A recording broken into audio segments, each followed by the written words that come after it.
Hello, mayong buntag, no? Mayong udto, mayong hapon, mayong gabi kanyong tanan sa atong mga kababayan. Ilabi na gayud sa atong mga kababayan mga Bisaya ba? Kaya ako Bisaya man ko. At pati na rin ang ating mga kababayang Tagalog, ano? So, medyo iba ang aking topic ngayon. Hindi na siya more on food or what. Iniba ko ng konti.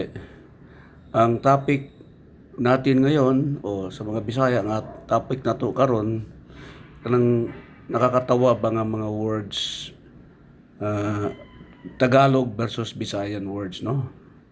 So labi na gayud kanang mga Bisaya nga bago pa moabot diri sa Manila, uh, mag-confuse sila kung silang gamiton nga word or di siya kasabot usay magsayip-sayip siya o kining istorya, no?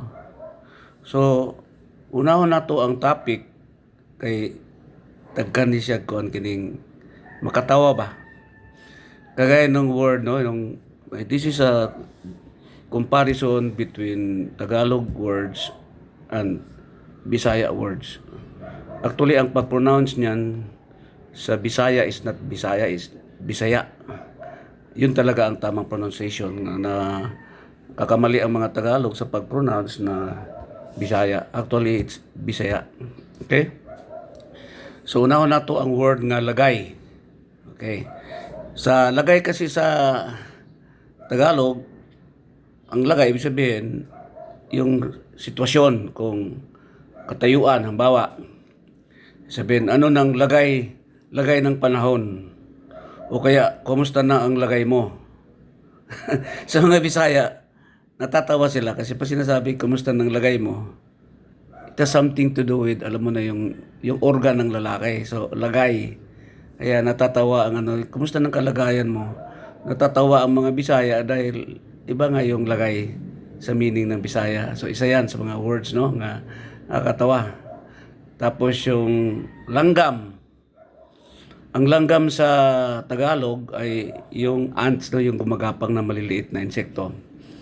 Samantalang ang Bisaya, ang langgam, yun yung ibon, lumilipad. So sa Tagalog, ang langgam gumagapang pa lang. Pero sa Bisaya, wala na, lumilipad na yan. Yun ang langgam. Tapos yung pangatlo ay salitang libog. Ang libog sa Tagalog ay yung parang libido, no? Yung urge, gusto sa, yan ang libog. Pero sa Bisaya, ang libog ay nalilito. Kaya meron akong kaibigan dati sa taga Bisaya, taga Cebu. Nung bago siyang dating sa Maynila, sabi niya, naglibog ko aning Manila. Uy, dako man kayo ba? Ano? So, yung mga Tagalog nakatingin sa kanya. Eh, ang ganda-ganda pa naman niya. So, parang, tong babaeng to, parang, ano ba to problema nito? Bakit naglibog? So, kasi iba yung meaning sa Tagalog. Tapos, next word is tinapa.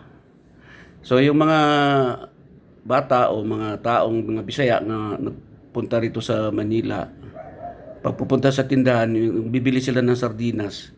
Ang sardinas kanina sa Bisaya ay tinapa. So, pabili nga ng tinapa. Tapos bibigyan sila ng tinapa yung isda na para smoked fish, no? So, ay, hindi yan. So, hindi pa tinoro, hindi mo maintindihan. Okay? Yun, tinapa versus sardinas. Tapos yung pan saka tinapay. Kasi sa mga Bisaya, sa Atua, papalit ka o bibili ka ng tinapay sa bakery, sabi no, palit ako pan. Dito tinapay kasi pag sinabi mong pan, parang nalilito yung mga Tagalog dito lalo sa mga bakery. Tapos napansin yung word ng Bisaya at saka Tagalog more on parang iniiba lang yung letra, halimbawa yung kaon, so nagiging kain. So kaya yung gata, yung gata, 'di ba? Yung ano siya, yung tuno man sa Bisaya. Para ano kayong Tagalog ng gata. So sabi niya, pabili nga ng giti. So natatawa din yung Tagalog. Mga Bisaya ba? Yung gata ginawang giti kasi nga kaon, kain. Yan. Tapos yung word na kalog. Sa Tagalog, ang kalog, yung isi-shake mo siya, isi-shake. Kakalugin mo yung, ano ba?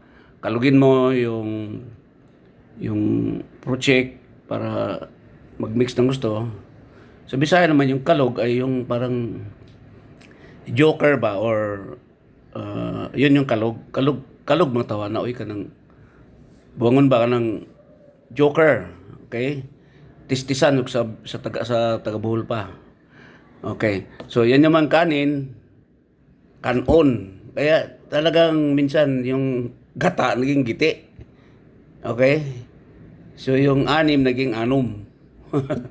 Tapos last word kasi hindi man pwedeng magtagal ako dahil baka maidip kayo. Yung word na sapi. Ang sapi sa Tagalog ay yung parang sinasapian, yung na-possess ng demonyo. Yun yung sapi. Pero sa Bisaya, ang sapi, kwarta, salapi, o sapi. O, kwarta yan o pera. So pag may sapi na kaday, pag narinig ng Tagalog yan, may sapi, parang may na-possess pala tong taong to. Pero hindi ibig sabihin. Sa Bisaya, ang sapi is, kay kwarta tayo, may sapi ka na tayo, ana ba? Okay?